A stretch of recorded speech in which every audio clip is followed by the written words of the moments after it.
Relax, Joe. It's only a press conference. It's not like you're jumping into the prize ring. Well, that's just the way I feel. Every one of those reporters is waiting to give me the old one, too. Oh, I almost forgot. Jerry said this one would photograph better. Jerry. Add a little dignity. He's a great campaign manager. Jerry knows how to reach the public better than any press agent in Hollywood. Well, you just be yourself. You know what you believe in. You tell them, and they'll believe in you. I'm glad you're here. You're going to win, Joe, and you'll be the best thing that ever happened to this state. Ready, Joe? Ready and nervous. First one's always the hardest. Besides, you know the secret words. No comment. Right. Thanks for the tie. Oh, what about the rally? Well, there's a full house down there, but it's more like a wake. Think you could stir up some enthusiasm for our next senator? How about it, Louise? Well, if we'll get more votes for Joe Robertson, I'll even let them shoot me out of a cannon. Thanks.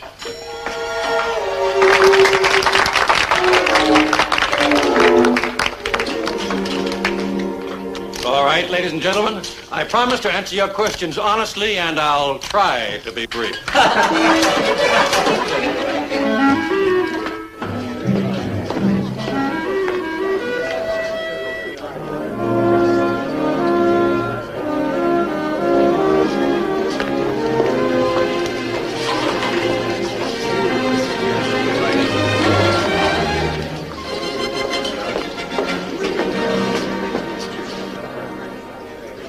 If you're trying to be king of the mountain, I don't think anyone else wants to play. Some rally. People don't seem to care about politics anymore. Years ago, we sure had fun. Foot stomping, hand shaking, singing. Those were the days.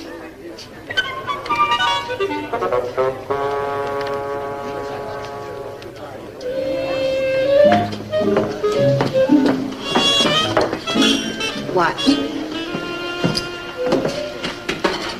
Are you really gonna? Sure.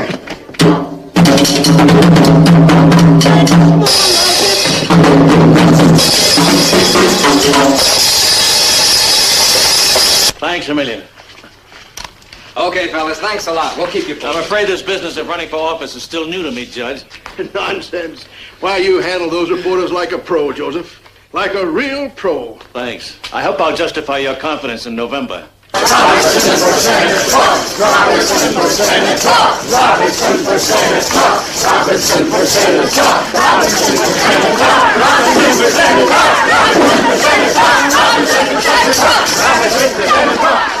Save your bill, you've got the wrong Robertson. Well, your news, too.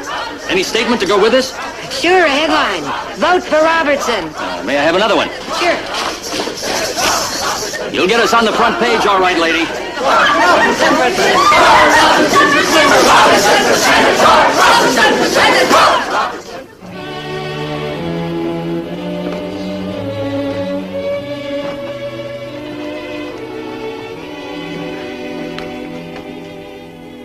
The building is burning down.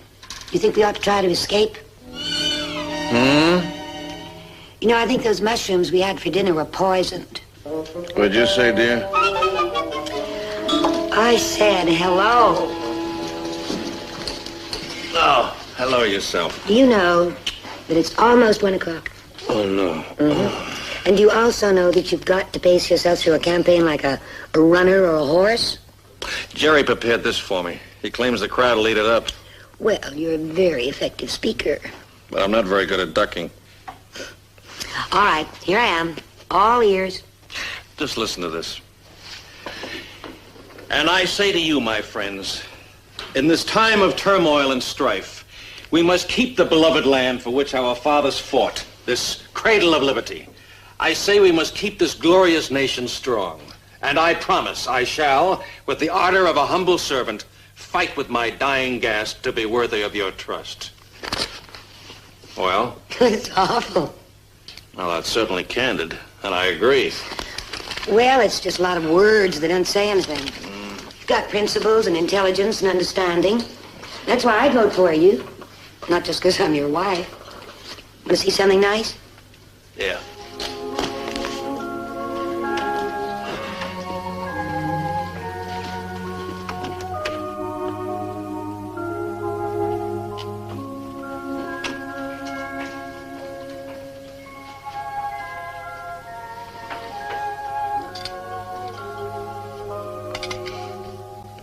How can I lose with that kind of support? And a new speech. One of your own.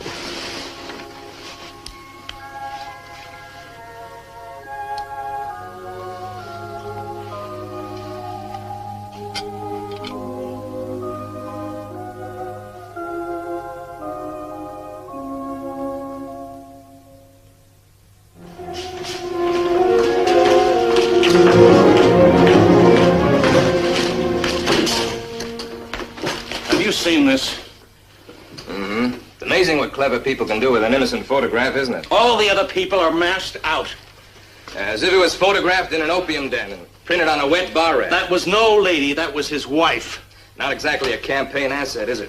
Read it. Vicious lies, dirty implications. But carefully short of libel. Forget it. Oh, forget it. I'll ram it down their lying throats. I said forget it. No, Jerry, I won't lie there while those pigs slap mud on our faces. Let me introduce you to the facts of public life. Now that is part of the game you're playing, listed in all the rule books. Under what?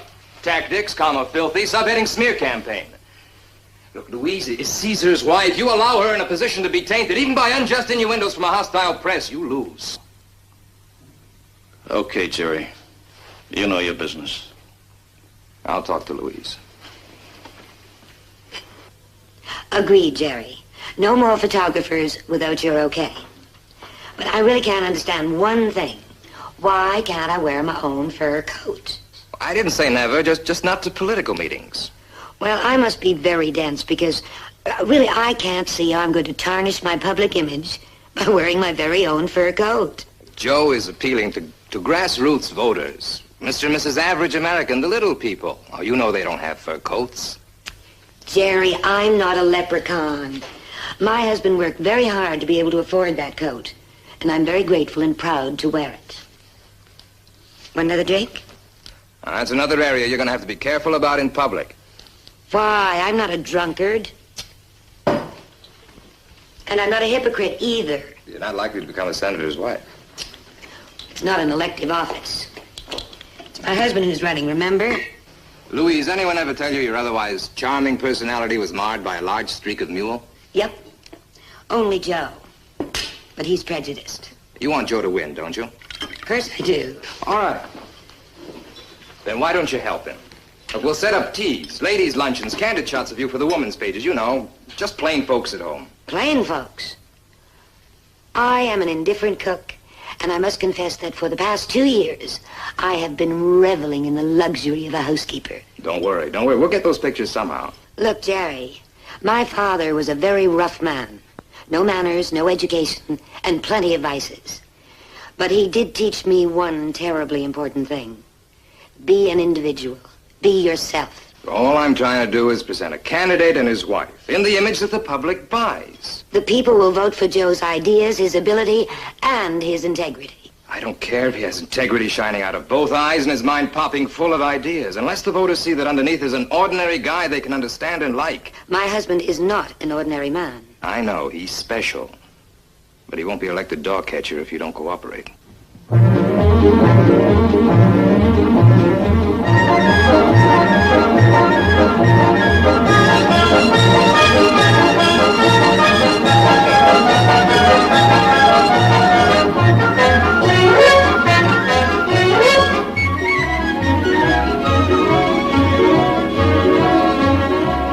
Our next stop is Elm City. Be sure to say something nice about the Women's Auxiliary Committee there. All right. Well, here's the better half of our ticket. Sometimes I think we should be running you instead of your husband. Well, after a week on this train, sometimes I think you are. I'd vote for this little doll of yours any time, Joe. Yes, sir, any time. I'll see you in the diner. Have a drink, Louise. We'll have dinner in a minute, huh? How can you have any appetite after an evening with him? Cast iron. Non-corrosive. I'd vote for you anytime, doll. Boy, I bet he says 23 skidoo and OU kid when he's really enthusiastic. He's just overzealous. He's overbearing. He's a phony, oily, pompous politician. That sounds like a swear word. I'm a politician. Oh, well, not like him with the deals he's famous for. The judge is state party chairman. Deals are his job. Well, you wouldn't make one with him, would you? I might. He wants me to endorse that Bridgewood slum clearance project in return for Mayor Scully's support. But didn't you tell me that Scully was completely unscrupulous? He is. His Bridgewood slum clearance plan isn't. But Bridgewood is his pet project. And if you endorse it, you automatically encourage his re-election. I discussed supporting his slum clearance plan, not Mayor Scully. Oh, well, now that's a very fine distinction. Maybe. But I need all the support I can get around Bridgewood. Joe, how can you even think of making a compromise like that? I thought you trusted me. I do. Then believe me. Once I'm elected, I can demand integrity from everybody. I'll have the strength to be independent. But remember, the cardinal rule of power in politics, first get elected. Yes, that sounds very much like one of Jerry Matz's sales pitches. Joe, I love you and I respect you. Don't let them change Joe Robertson. You still vote for me? Well, I'm not sure. You can persuade me during dinner. You better get him fed, Louise. We hit Elm City before 9. Let's go. Oh, Jerry. I decided this is okay. Let's go ahead with it.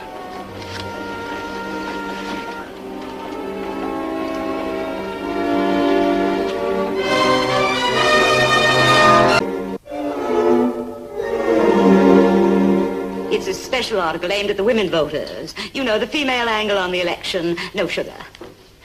Well, my husband is the candidate, not I. But women are interested in what you think.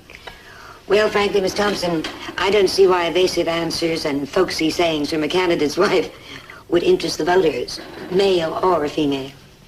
I heard you were a novelty with a mind of your own. Well, thank you. Mrs. Robertson, every famous man has a woman behind him. His wife becomes a vapid professional hostess without any identity of her own.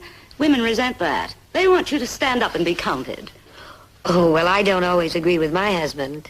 Well, at least you're fortunate.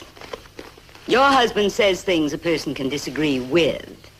Not like Senator Powell. Oh, I believe Senator Powell strongly favors motherhood, babies, and freedom. And he hasn't opposed anything very controversial either. Just two things, sin and my husband. He's still maintaining an open mind about the oppression of widows and orphans. Probably because they didn't support him in the last election. Would you like some more tea? No, thank you. I'm afraid it's just the nature of politics to bring out a man's weaknesses. Oh, not Joe. He never vacillates where his ideals are concerned. Hasn't he ever had to make even any little compromises? Oh, they've tried to persuade him, even force him, but he won't. What about that Bridgewood slum clearance?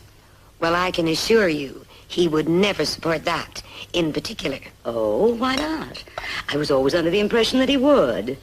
Supporting Bridgewood is equivalent to guaranteeing Mayor Scully's re-election and delivering a whole city right into his hands on a silver platter. Bridgewood certainly could use a slum clearance. Oh, Joe knows that. But Mayor Scully is precisely the sort of corrupt, unprincipled politician he despises. He would never support anything he had anything to do with, even if it meant the presidency.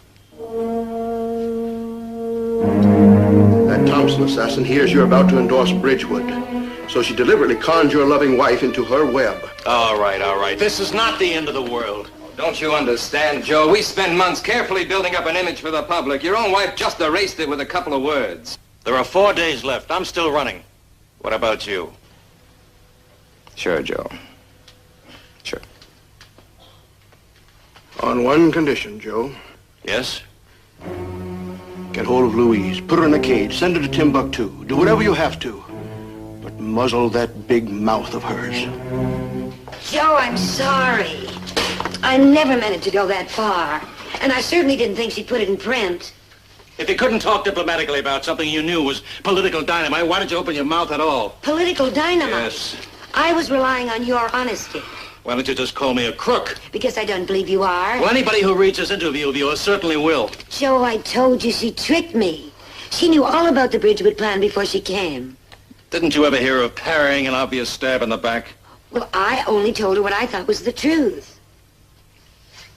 Or is parrying one of Jerry's cute little words for lying? Spare me the childish insults, huh? Oh. Is honesty childish now, Joe? Honesty? Like your opinion of Senator Powell's open mind on widows and orphans because they wouldn't vote for him? Is that your kind of honesty? Oh, I see. No opinions to damage the public image. I should only have talked about how you adore apple pie and how I worry about you when you don't wear your galoshes in the rain. That would never lose me an election or ruin me in the public eye. And I wouldn't behave that way for you or 100 elections. And especially for your precious public eye. Oh, we're back to that. Can't you see selling myself to the public is not prostitution? I'm afraid you protest too much, Joe. A long time ago, we agreed that public office demands people with ideas and dedication. I've worked hard, Louise. Don't you care if I win or lose? I want you to win, Joe. Not some spineless politician named Robertson. I'm committed. I need your loyalty and your help now. I'm still your husband, Louise. No. You're only an image. A man who wants to win an election at any price. Yes, I want to win an election. And not just for all the public good I think I can do. You think I'm a machine clicking off right and wrong 24 hours a day. I confess to ambition like anybody else. I'm not a god, Louise. I thought you were. If you won't help, at least get out of my way. I'll take Joey up to the cabin. Is that far enough? That's fine.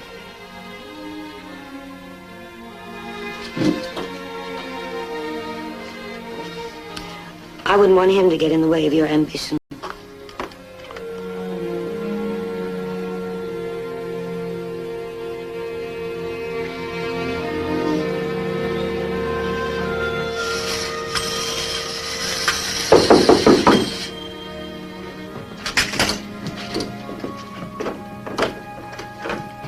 You got me. Hey, how are you, Joey? Is your mommy home? Yeah. Hello, madam. I'm part of a committee to get people to the polls today. Have you voted yet? Yes, I voted. Can I vote for Daddy, too? I wish you could. He could use it. Joey, wouldn't you like to come play with Bobby for a little while? May I, Mommy? Oh, boy! All right, Jerry. Why did you come? Persuade you to come down tonight and watch the returns with Joe? You still think if I'd helped him your way, he'd be sure to win? You like honesty, Louise. I probably went a little too far, but he'd have had a better chance if you hadn't been around at all. Then I won't crowd him now. Too proud? He doesn't need me.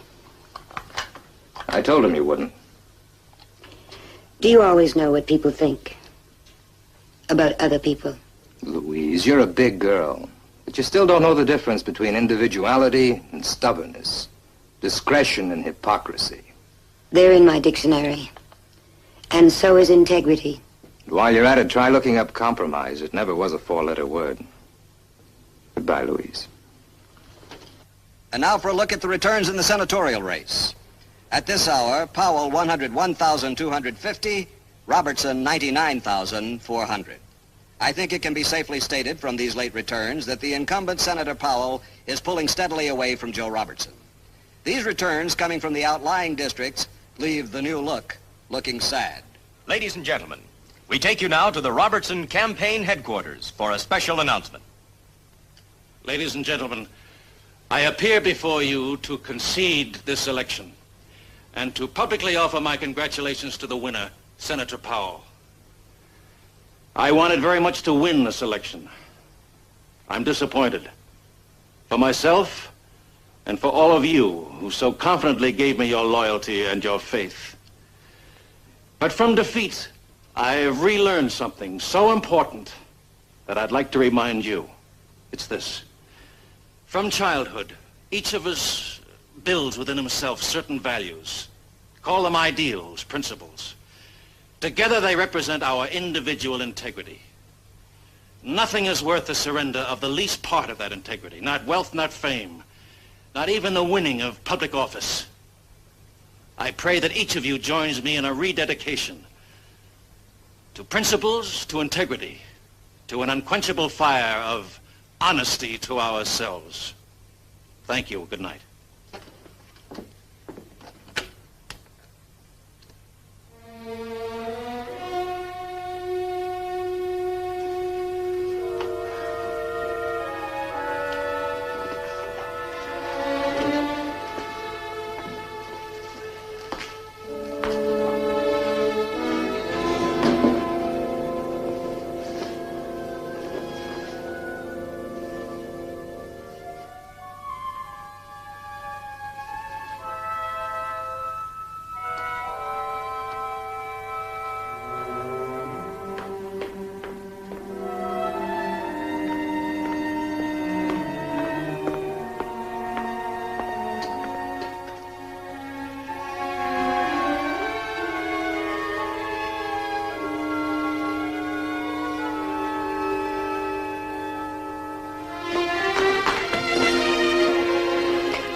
sorry, Joe.